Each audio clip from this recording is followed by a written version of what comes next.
num dos lugares mais improváveis do nosso sistema solar, bem ali, numa pequena lua de Saturno toda coberta de gelo, pode existir um oceano e, quem sabe, até vida. Essa é a história sobre os segredos de Encélado. Pois é, essa é a pergunta de US$ 1 milhão, né? É uma pergunta que nos leva para um mundo congelado, a mais de 1 bilhão de quilômetros de casa e que tem o potencial de mudar absolutamente tudo que a gente sabe sobre onde a vida pode existir.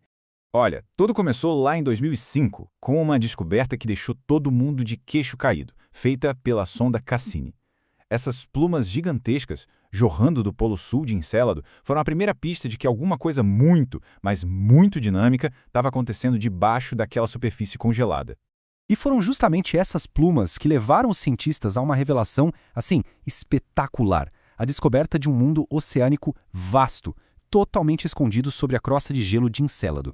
A chave para desvendar esse mistério estava na composição química dessas plumas. Quando eles encontraram sais de sódio, a coisa mudou de figura. Isso não indicava só água, mas sim água salgada que esteve em contato com um fundo de rocha. Sabe, bem parecido com os oceanos que a gente tem aqui na Terra. Tá, mas como ter certeza de que esse oceano cobria a Lua inteira? A confirmação veio de uma observação, nossa, genial. Eles notaram uma leve oscilação na rotação de Encélado. Isso só podia significar uma coisa: a crosta de gelo não está presa no núcleo rochoso. Ela, na verdade, flutua sobre uma camada líquida que envolve a Lua por completo. Mas espera aí, como é que um oceano tão longe do Sol não vira um bloco de gelo? A resposta é a força gravitacional gigantesca de Saturno. É como um cabo de guerra constante que estica e comprime a Lua. E todo esse movimento gera calor por atrito lá dentro, o suficiente para manter a água em estado líquido. Ok, então temos água líquida. Check. Mas só isso não basta, né? A próxima grande pergunta era: será que esse oceano alienígena tem os ingredientes químicos que são essenciais para a vida? Para a vida, do jeito que a gente conhece, precisa de 3 coisas básicas. Água líquida a gente já sabe que tem. Agora, vamos dar uma olhada nos outros 2 itens dessa lista e ver se Encélado também preenche esses requisitos. Os cientistas procuram por um grupo de 6 elementos, que tem até um apelido, CHNOPS. Pode parecer um nome estranho, mas eles são basicamente os blocos de construção, os tijolinhos fundamentais para quase todos os seres vivos aqui na Terra. E o que eles encontraram é sinceramente impressionante. A análise das plumas confirmou que lá tem carbono, hidrogênio, nitrogênio, oxigênio e fósforo. Para pensar um instante. 5 dos 6 ingredientes básicos para a vida estão lá, misturados no oceano a mais de 1 bilhão de quilômetros de distância. E não para por aí. A coisa fica ainda melhor.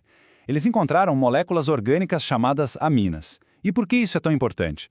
Porque aminas são precursoras dos aminoácidos, e aminoácidos formam as proteínas, que são as verdadeiras máquinas da vida. Ou seja, não são só os tijolos básicos que estão lá, mas talvez até algumas paredes pré-montadas. Isso nos leva ao terceiro e último item da nossa lista: uma fonte de energia. Num oceano totalmente escuro, debaixo de quilômetros e quilômetros de gelo, de onde viria a energia para sustentar qualquer forma de vida? Bom, fotossíntese, que depende da luz do Sol, obviamente está fora de cogitação. Isso nos deixa com a quimiossíntese. É um processo onde a vida consegue obter energia a partir de reações químicas sem precisar de um único raio de luz. E os dados apontam exatamente para essa possibilidade. A quantidade gigantesca de gás hidrogênio encontrada nas plumas é como uma assinatura química inconfundível. Ela indica uma fonte muito provável: fontes hidrotermais lá no fundo do oceano, onde a água quente reage com as rochas.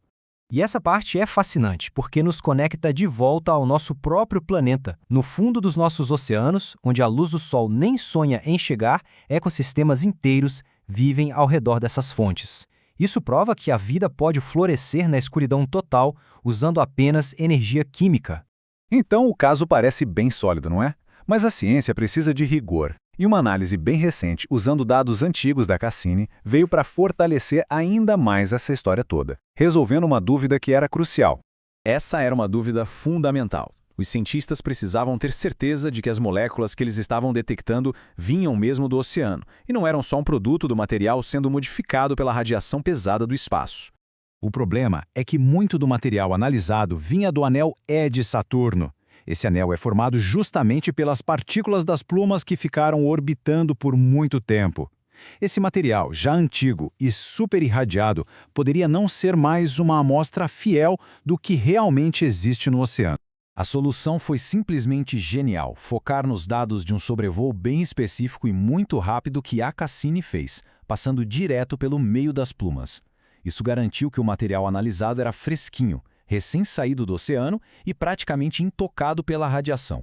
A técnica usada para isso é a espectrometria de massa. De um jeito bem simples, a sonda colide com os grãos de gelo a uma velocidade altíssima, quebrando eles em pedacinhos. Depois, o instrumento analisa esses fragmentos para reconstruir as moléculas originais. É como montar um quebra-cabeça químico.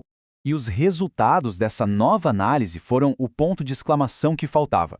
Eles não só confirmaram as descobertas de antes, como também identificaram moléculas novas que reforçam a origem de toda essa química. Fontes hidrotermais ativas lá no fundo do oceano. O caso para Encélado ser um mundo habitável é, portanto, extremamente forte. A pergunta, então, meio que muda de tom, né? A gente para de se perguntar se ele pode ser habitado e começa a se perguntar o que a gente vai fazer para descobrir se ele é de fato habitado. Essa linha do tempo mostra bem essa jornada incrível de descoberta.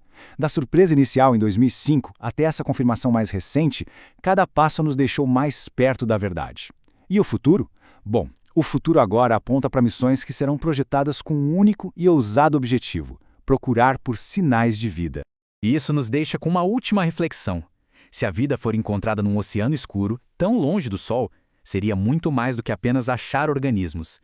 Significaria que a vida pode não ser um acaso raro, mas talvez um resultado comum da química em mundos que têm água líquida. E isso, sim, mudaria para sempre o nosso lugar no cosmos.